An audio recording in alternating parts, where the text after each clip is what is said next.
မေကွန်ပေးရှားခွင့်ပြုပါဗျာ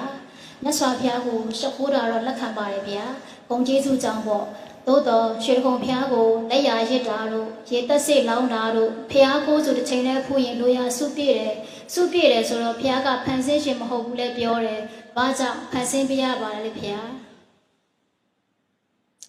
ဘုရားကိုရေလောင်းပြီးတော့ဆူတောင်းတာတို့လက်ရရဲလှည့်ပြီးတော့ရှိခိုးပြီးဆူတောင်းတို့ကိုလိုတာပြည့်တယ်ဆိုတာတော့နည်းနည်းတော့လွဲနေတယ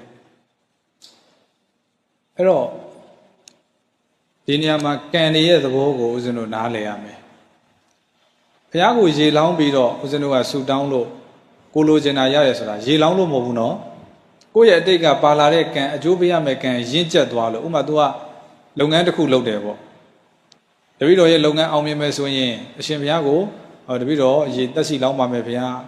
အဲ့လိုလောင်းရတဲ့ကုသိုလ်ကြောင့်တပည့်တော်လုပ်ငန်းအောင်မြင်ပါစေတကယ်တော့ဘုရားကိုရေလောင်းလို့သူ့လုပ်ငန်းအောင်မြင်တာမဟုတ်ဘူးသူ့ရဲ့ကာယအာညာနာအားနော်ကံဉဏ်ဝရိယအားဆိုင်လို့သူ့လုပ်ဖြစ်တာအဲ့ဒါကိုဘုရားကဖန်ဆင်းတယ်လို့ပြောလို့တော့မရဘူ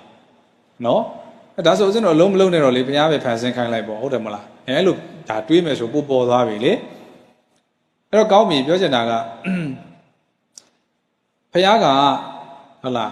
ဖန်ဆင်းရှင်မဟုတ်ပါပဲလေဘာလို့ဒီစုတွေပြည့်တာလဲဆိုတော့ဆောတာဦးဇင်းပြောပြီးပြီကိုယ့်ရဲ့အတိတ်ကကုသိုလ်ကံကြောင့်ဒါဆိုလို့ရှိရင်ဒုတိယအပိုင်းဘာပြောချင်လဲဆိုရင်ဒီလက်ရရည်လှည့်ပြီးတော့လှုပ်တဲ့နီးတွေဘုရားကိုရေသက်စီလောင်းတာတွေကလှုပ်တင်သလားလို့မေးရမှာမေးခွန်းနှစ်ပိုင်းပိုင်းရပါနော်လှုပ်တင်သလားပေါ့အဲ့တော့လှုပ်တင်သလားဆိုတော့မြတ်စွာဘုရားလက်ထက်ကတော့လူကြီးလူကောင်းတွေကဘုရားနဲ့တွေ့တဲ့အခါမှာဘုရားရှင်တဲ့စကားစမြည်ပြောတရားပါညာနာပြီးရင်မြတ်စွာဘုရားကိုလက်ရရည်လှည့်ပြီးတော့ကြော့ပြီးတော့ပြန်ထွက်သွားကြတယ်တချို့ဆိုရင်သုံးပတ်တယ်အများအဖြစ်တော့စာပေမိုင်းလို့တွေ့တယ်အဲ့တော့လက်ရရည်ဆိုတာကိုတချို့ကတိတ်မသိတာလည်းရှိတယ်အဲ့ဒါလေးကြုံလို့ပြောပြအောင်မယ်အဲ့တော့လက်ရရည်ဆိုတာကဥစဉ်တော့နာယီ order ကြည့်တော့နာယီလှည့်တာအဲ့ဒါလက်ရရည်ပဲတချို့ကဘယ်ဘက်ကနေပတ်တာကိုလက်ရရည်လို့ထင်တယ်နော်အဲ့ဒါမဟုတ်ဘူးအဲ့ဒါမှားနေတာနော်လက်ရရည်ဆိုတာဒီလိုပြန်ရစ်တာပေါ့နော်ဒီလိုပြန်ရစ်တာအဲ့ဒါတော့လက်ရရစ်ပတ်ပြီးတော့ဘုရားကိုရှ िख ိုးပူဇော်တော့လို့ဒါခေါ်တာကောင်းပြီဒါလောက်ကောင်းပါတယ်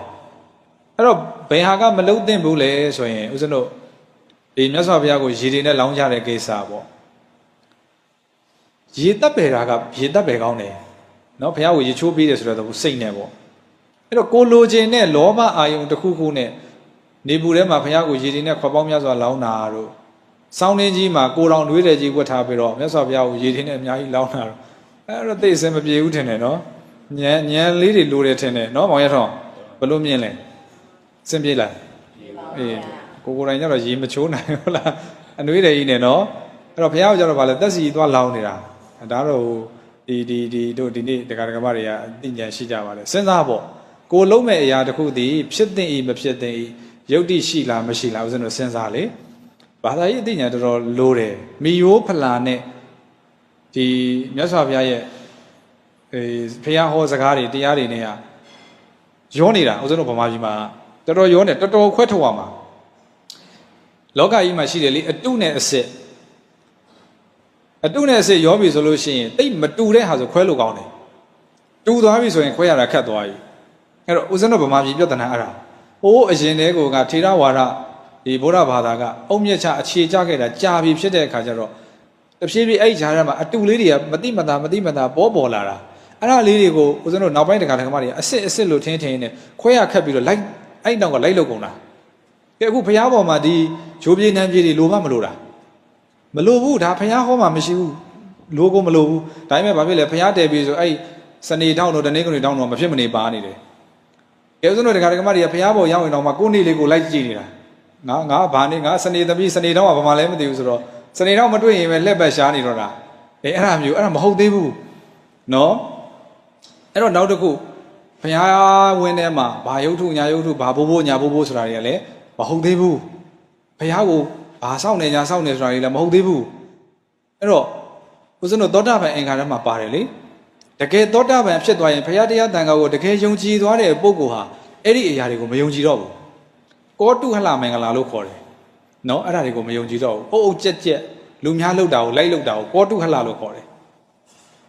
အဲ့ကောတုဟလကိုဒီဘက်ခက်မှာဗာပြောလဲကောလာဟလတဲ့ကောလာဟလကိုမယုံတော့ဘူးတကယ်ထေရဝါဒဆက်ဖြစ်သွားရင် အဲ့တော့ဦးဇင်းတို့ကကိုယ့်ကိုစဉ်းစားပေါ့ဒါဒီလုံးတင်သလားနော်လှုပ်ဖို့လိုအပ်သလားစဉ်းစားပြီးဦးဇင်းတို့လှုပ်ရမှာအဲ့တော့ဘာလဲဆိုတော့ဆိုတော့ဦးဇင်းပြောသလိုလေတကယ်ထေရဝါဒတွေကိုမယိုးဖလာတွေကစိတ်ဝင်နေတာအဲ့ဒါကိုခွဲထုတ်ရမှာ